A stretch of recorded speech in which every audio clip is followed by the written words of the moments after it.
A select party, by Nathaniel Hawthorne, the man of fancy, made an entertainment at one of his castles in the air, and invited a select number of distinguished personages to favour him with their presence.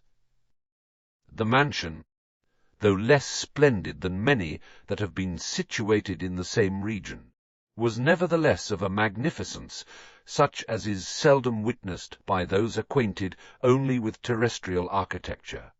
Its strong foundations and massive walls were quarried out of a ledge of heavy and sombre clouds which had hung brooding over the earth, apparently as dense and ponderous as its own granite, throughout a whole autumnal day. Perceiving that the general effect was gloomy, so that the airy castle looked like a feudal fortress, or a monastery of the Middle Ages, or a state prison of our own times, rather than the home of pleasure and repose which he intended it to be. The owner, regardless of expense, resolved to gild the exterior from top to bottom. Fortunately, there was just then a flood of evening sunshine in the air. This being gathered up and poured abundantly upon the roof and walls, imbued them with a kind of solemn cheerfulness, while the cupolas and pinnacles were made to glitter with the purest gold, and all the 100 windows gleamed with a glad light, as if the edifice itself were rejoicing in its heart. And now, if the people of the lower world chanced to be looking upward out of the turmoil of their petty perplexities, they probably mistook the castle in the air for a heap of sunset clouds, to which the magic of light and shade had imparted the aspect of a fantastically constructed mansion. To such beholders it was unreal, because they lacked the imaginative faith. Had they been worthy to pass within its portal, they would have recognized the truth, that the dominions which the spirit conquers for itself among unrealities become 1,000 times more real than the earth whereon they stamp their feet, saying, "This is solid and substantial, this may be called a fact." At the appointed hour, the host stood in his great saloon to receive the company. It was a vast and noble room, the vaulted ceiling of which was supported by double rows of gigantic pillars that had been hewn entire out of masses of variegated clouds. So brilliantly were they polished, and so exquisitely wrought by the sculptor's skill, as to resemble the finest specimens of emerald, porphyry, opal, and chrysolite, thus producing a delicate richness of effect which their immense size rendered not incompatible with grandeur. To each of these pillars a meteor was suspended. Thousands of these ethereal lustres are continually wandering about the firmament, burning out to waste, yet capable of imparting a useful radiance to any person who has the art of converting them to domestic purposes. As managed in the saloon, they are far more economical than ordinary lamplight. Such, however, was the intensity of their blaze that it had been found expedient to cover each meteor with a globe of evening mist, thereby muffling the too potent glow and soothing it into a mild and comfortable splendor. It was like the brilliancy of a powerful yet chastened imagination, a light which seemed to hide whatever was unworthy to be noticed, and give effect to every beautiful and noble attribute. The guests, therefore, as they advanced up the centre of the saloon, appeared to better advantage than ever before in their lives. The first that entered with old-fashioned punctuality was a venerable figure in the costume of bygone days, with his white hair flowing down over his shoulders and a reverend beard upon his breast. He leaned upon a staff, the tremulous stroke of which, as he set it carefully upon the floor, re-echoed through the saloon at every footstep. Recognizing at once this celebrated personage, whom it had cost him a vast deal of trouble and research to discover, the host advanced nearly 3/4 of the distance down between the pillars to meet and welcome him. "Venerable sir," said the man of fancy, bending to the floor, "the honor of this visit would never be forgotten were my term of existence to be as happily prolonged as your own." The old gentleman received the compliment with gracious condescension. He then thrust up his spectacles over his forehead, and appeared to take a critical survey of the saloon. "Never within my recollection," observed he, "have I entered a more spacious and noble hall.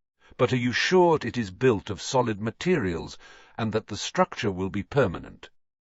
"Oh, never fear, my venerable friend," replied the host.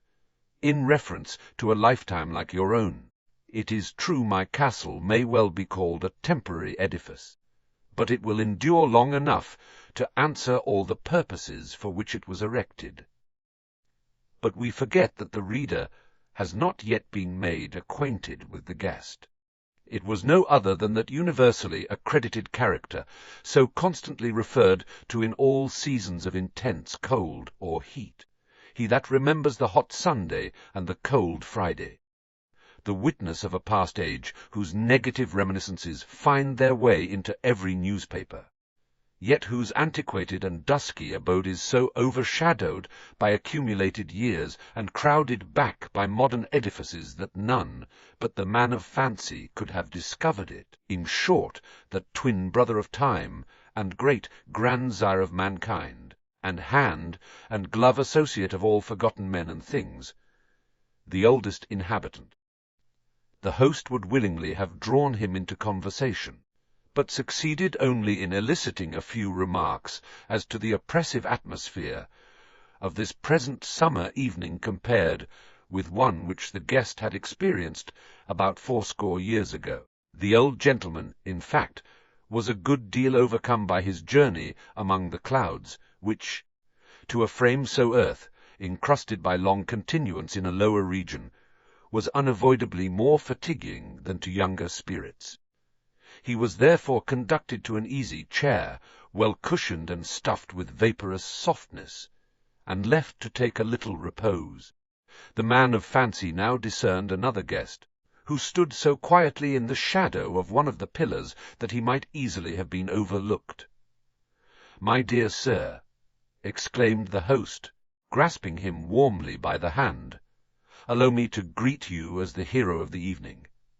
Pray do not take it as an empty compliment, for, if there were not another guest in my castle, it would be entirely pervaded with your presence."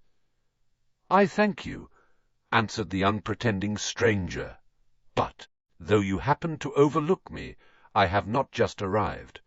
I came very early, and, with your permission, shall remain after the rest of the company have retired."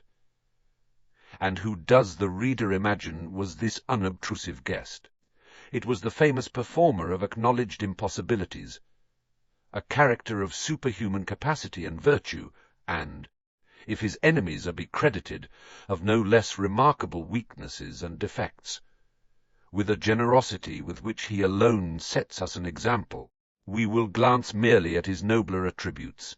He it is, then, who prefers the interests of others to his own, and a humble station to an exalted one. Careless of fashion, custom, the opinions of men, and the influence of the press, he assimilates his life to the standard of ideal rectitude, and thus proves himself the one independent citizen of our free country.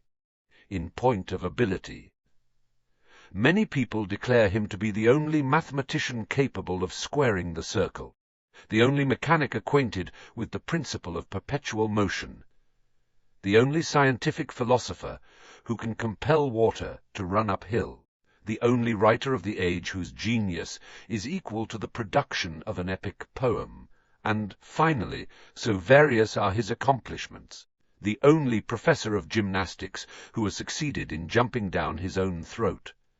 With all these talents, however, he is so far from being considered a member of good society, that it is the severest censure of any fashionable assemblage to affirm that this remarkable individual was present. Public orators, lecturers, and theatrical performers particularly eschew his company. For especial reasons, we are not at liberty to disclose his name, and shall mention only one other trait, a most singular phenomenon in natural philosophy, that, when he happens to cast his eyes upon a looking-glass, he beholds nobody reflected there. Several other guests now made their appearance, and among them, chattering with immense volubility, a brisk little gentleman of universal vogue in private society, and not unknown in the public journals under the title of Monsieur on dit.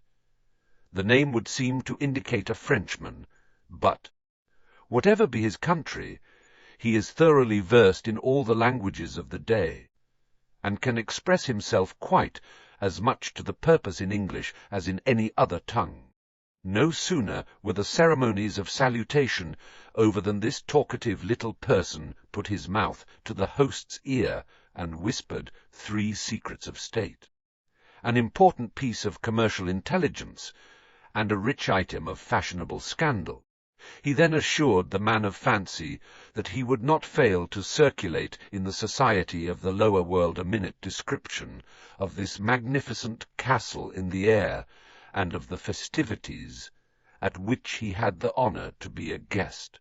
So saying, Monsieur on dit made his bow and hurried from one to another of the company, with all of whom he seemed to be acquainted, and to possess some topic of interest or amusement for every individual. Coming at last to the oldest inhabitant, who was slumbering comfortably in the easy chair, he applied his mouth to that venerable ear. "What do you say?" cried the old gentleman, starting from his nap, and putting up his hand to serve the purpose of an ear trumpet. Monsieur on dit bent forward again and repeated his communication. "Never within my memory," exclaimed the oldest inhabitant, lifting his hands in astonishment, "has so remarkable an incident been heard of." Now came in the clerk of the weather, who had been invited out of deference to his official station, although the host was well aware that his conversation was likely to contribute but little to the general enjoyment. He soon, indeed, got into a corner with his acquaintance of long ago, the oldest inhabitant, and began to compare notes with him in reference to the great storms, gales of wind, and other atmospherical facts that had occurred during a century past. It rejoiced the man of fancy that his venerable and much respected guest had met with so congenial an associate. Entreating them both to make themselves perfectly at home, he now turned to receive the wandering Jew. This personage, however, had latterly grown so common, by mingling in all sorts of society and appearing at the beck of every entertainer, that he could hardly be deemed a proper guest in a very exclusive circle. Besides, being covered with dust from his continual wanderings along the highways of the world, he really looked out of place in a dress party, so that the host felt relieved of an incommodity when the restless individual in question, after a brief stay, took his departure on a ramble towards Oregon. The portal was now thronged by a crowd of shadowy people with whom the man of fancy had been acquainted in his visionary youth. He had invited them hither for the sake of observing how they would compare, whether advantageously or otherwise, with the real characters to whom his maturer life had introduced him. They were beings of crude imagination, such as glide before a young man's eye and pretend to be actual inhabitants of the earth, the wise and witty with whom he would hereafter hold intercourse, the generous and heroic friends whose devotion would be requited with his own, the beautiful dream woman who would become the helpmate of his human toils and sorrows, and at once the source and partaker of his happiness. Alas, it is not good for the full, grown man to look too closely at these old acquaintances, but rather to reverence them at a distance through the medium of years that have gathered duskily between. There was something laughably untrue in their pompous stride and exaggerated sentiment. They were neither human nor tolerable likenesses of humanity, but fantastic maskers, rendering heroism and nature alike ridiculous by the grave absurdity of their pretensions to such attributes. And as for the peerless dream lady, behold, there advanced up the saloon, with a movement like a jointed doll, a sort of wax figure of an angel, a creature as cold as moonshine, an artifice in petticoats, with an intellect of pretty phrases, and only the semblance of a heart, yet in all these particulars the true type of a young man's imaginary mistress. Hardly could the host's punctilious courtesy restrain a smile as he paid his respects to this unreality, and met the sentimental glance with which the dream sought to remind him of their former love passages. "No, no, fair lady," murmured he betwixt sighing and smiling, "my taste is changed. I have learned to love what nature makes better than my own creations in the guise of womanhood." "Ah, false one!" shrieked the dream lady, pretending to faint, but dissolving into thin air, out of which came the deplorable murmur of her voice. "Your inconstancy has annihilated me." "So be it," said the cruel man of fancy to himself, "and a good riddance too. Together with these shadows, and from the same region, there came an uninvited multitude of shapes which at any time during his life had tormented the man of fancy in his moods of morbid melancholy, or had haunted him in the delirium of fever. The walls of his castle in the air were not dense enough to keep them out, nor would the strongest of earthly architecture have availed to their exclusion. Here were those forms of dim terror which had beset him at the entrance of life, waging warfare with his hopes. Here were strange uglinesses of earlier date, such as haunt children in the night time. He was particularly startled by the vision of a deformed old black woman, whom he imagined as lurking in the garret of his native home, and who, when he was an infant, had once come to his bedside and grinned at him in the crisis of a scarlet fever. This same black shadow, with others almost as hideous, now glided among the pillars of the magnificent saloon, grinning recognition, until the man shuddered anew at the forgotten terrors of his childhood. It amused him, however, to observe the black woman, with the mischievous caprice peculiar to such beings, steal up to the chair of the oldest inhabitant, and peep into his half-dreamy mind. "Never within my memory," muttered that venerable personage, aghast, "did I see such a face."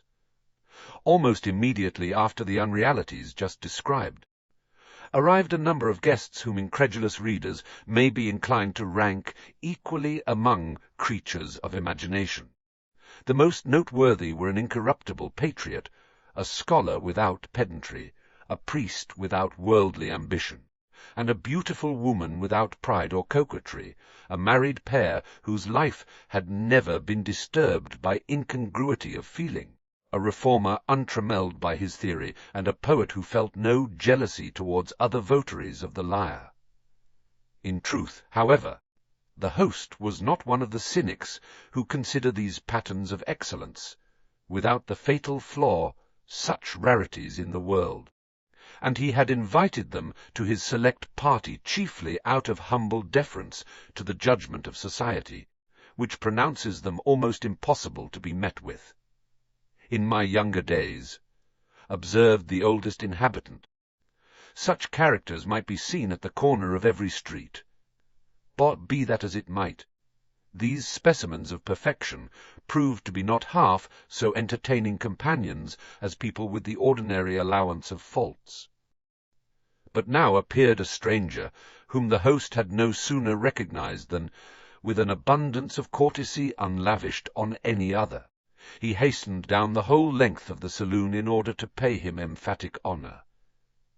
Yet he was a young man in poor attire, with no insignia of rank or acknowledged eminence, nor anything to distinguish him among the crowd except a high, white forehead, beneath which a pair of deep, set eyes were glowing with warm light. It was such a light as never illuminates the earth save when a great heart burns, as the household fire of a grand intellect. And who was he? Who but the master genius for whom our country is looking anxiously into the mist of time, as destined to fulfill the great mission of creating an American literature, hewing it, as it were, out of the unwrought granite of our intellectual quarries. From him, whether moulded in the form of an epic poem or assuming a guise altogether new as the spirit itself may determine.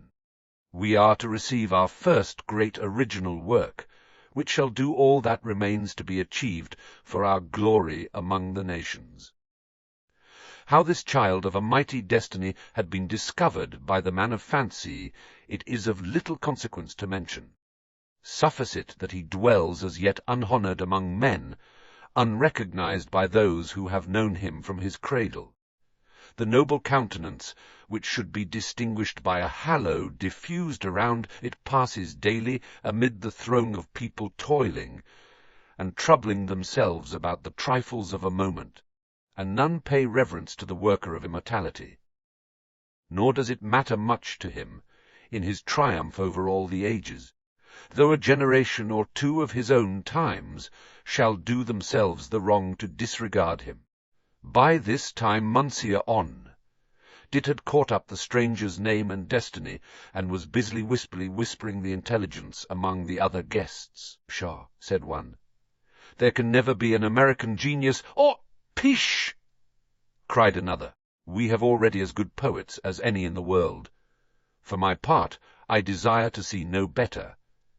And the oldest inhabitant, when it was proposed to introduce him to the master genius, begged to be excused, observing that a man who had been honoured with the acquaintance of Dwight and Freneau and Joel Barlow might be allowed a little austerity of taste. The saloon was now fast filling up by the arrival of other remarkable characters, among whom were noticed Davy Jones, the distinguished nautical personage, and a rude, carelessly dressed, harum-scarum sort of elderly fellow, known by the nickname of Old Harry. The latter, however, after being shown to a dressing-room, reappeared with his grey hair nicely combed, his clothes brushed, a clean dickey on his neck, and altogether so changed in aspect as to merit the more respectful appellation of Venerable Henry. Joel Doe and Richard Roe came arm in arm, accompanied by a man of straw, a fictitious endorser, and several persons who had no existence except as voters in closely contested elections. The celebrated Seatsfield, who now entered, was at first supposed to belong to the same brotherhood, until he made it apparent that he was a real man of flesh and blood, and had his earthly domicile in Germany. Among the latest comers, as might reasonably be expected, arrived a guest from the far future. "Do you know him? Do you know him?" whispered Monsieur On Dit, who seemed to be acquainted with everybody. "He is the representative of posterity, the man of an age to come." "And how came he here?" asked a figure who was evidently the prototype of the fashion, plate in a magazine, and might be taken to represent the vanities of the passing moment. "The fellow infringes upon our rights by coming before his time." "But you forget where we are," answered the man of fancy, who overheard the remark. "The lower earth, it is true, will be forbidden ground to him for many long years hence, but a castle in the air is a sort of no-man's land, where posterity may make acquaintance with us on equal terms." No sooner was his identity known than a throng of guests gathered about posterity, all expressing the most generous interest in his welfare, and many boasting of the sacrifices which they had made, or were willing to make, in his behalf. Some, with as much secrecy as possible, desired his judgment upon certain copies of verses or great manuscript rolls of prose. Others accosted him with the familiarity of old friends, taking it for granted that he was perfectly cognizant of their names and characters. At length, finding himself thus beset, posterity was put quite beside his patience. "Gentlemen, my good friends," cried he, breaking loose from a misty poet who strove to hold him by the button, "I pray you to attend to your own business, and leave me to take care of mine. I expect to owe you nothing, unless it be certain national debts, and other encumbrances and impediments, physical and moral, which I shall find it troublesome enough to remove from my path. As to your verses, pray read them to your contemporaries. Your names are as strange to me as your faces, and even were it otherwise, let me whisper you a secret. The cold, icy memory which one generation may retain of another is but a poor recompense to barter life for. Yet, if your heart is set on being known to me, the surest, the only method is, to live truly and wisely for your own age, whereby, if the native force be in you, you may likewise lie for posterity. It is nonsense, murmured the oldest inhabitant, who, as a man of the past, felt jealous that all notice should be withdrawn from himself to be lavished on the future. Sheer nonsense, to waste so much thought on what only is to be, to divert the minds of his guests, who were considerably abashed by this little incident. The man of fancy led them through several apartments of the castle, receiving their compliments upon the taste and varied magnificence that were displayed in each. One of these rooms was filled with moonlight, which did not enter through the window, but was the aggregate of all the moonshine that is scattered around the earth on a summer night, while no eyes are awake to enjoy its beauty. Airy spirits had gathered it up, wherever they found it gleaming on the broad bosom of a lake, or silvering the meanders of a stream, or glimmering among the wind-stirred boughs of a wood, and had garnered it in this one spacious hall. Along the walls, illuminated by the mild intensity of the moonshine, stood a multitude of ideal statues, the original conceptions of the great works of ancient or modern art, which the sculptors did but imperfectly succeed in putting into marble, for it is not to be supposed that the pure idea of an immortal creation ceases to exist. It is only necessary to know where they are deposited in order to obtain possession of them.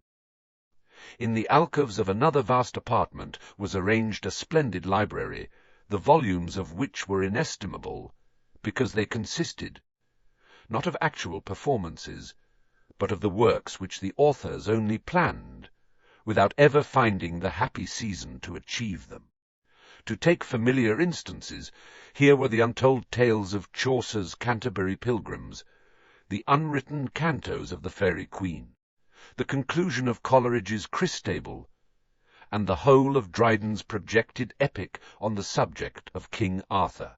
The shelves were crowded, for it would not be too much to affirm that every author has imagined and shaped out in his thought more and far better works than those which actually proceeded from his pen. And here, likewise, were the unrealized conceptions of youthful poets who died of the very strength of their own genius before the world had caught one inspired murmur from their lips. When the peculiarities of the library and statue gallery were explained to the oldest inhabitant, he appeared infinitely perplexed, and exclaimed, with more energy than usual, that he had never heard of such a thing within his memory, and, moreover, did not at all understand how it could be.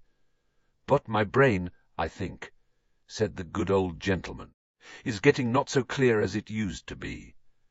You young folks, I suppose, can see your way through these strange matters. For my part, I give it up. And so do I, muttered the old Harry. It is enough to puzzle the ahem, making as little reply as possible to these observations. The man of fancy preceded the company to another noble saloon, the pillars of which were solid golden sunbeams taken out of the sky in the first hour in the morning.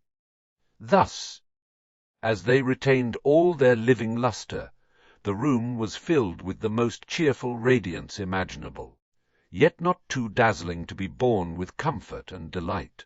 The windows were beautifully adorned with curtains made of the many coloured clouds of sunrise, all imbued with virgin light, and hanging in magnificent festoons from the ceiling to the floor. Moreover, there were fragments of rainbows scattered through the room, so that the guests, astonished at one another, reciprocally saw their heads made glorious by the 7 primary hues, or, if they chose, as who would not, They could grasp a rainbow in the air and convert to their own apparel and adornment.